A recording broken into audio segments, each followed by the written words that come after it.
আসসালামু আলাইকুম আমার প্রিয় আপুরা কেমন আছেন? আশা করি ভালো আছেন। বান ভাইরার আপুরা সবাইরে একটু বলতেছি, রিকোয়েস্ট করতেছি, আমার ভিডিওটা আপনাদের সামনে গেলে অবশ্যই লাইক কমেন্ট শেয়ার করবেন। আর আজকে আপনাকে আপা একটা রেসিপি নিয়ে আসলো। আমার মেয়েরা অনেক পছন্দ করে, কিন্তু অনেক বছর পরে এটা খাইতেছি। অবশ্যই এটার সাথে একটা জিনিস অনেক ভালো লাগে, ওইটা বানাইতে পারি না, কিন্তু সমস্যা নাই, আরেকদিন বানামু।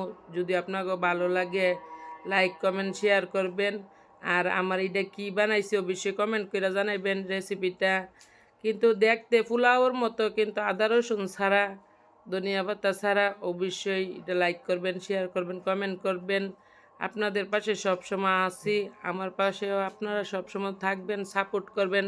সাপোর্ট করলে সাপোর্ট পাবেন ইনশাল্লাহ। ভালো থাকবেন আশা রাখি। আল্লাহ হাফেজ। আল্লাহ হাফেজ আপুরা। আমার এটা অবশ্যই লাইক কমেন্ট শেয়ার করবেন।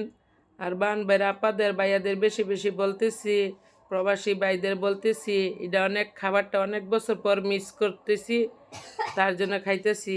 অবশ্যই লাইক কমেন্ট শেয়ার।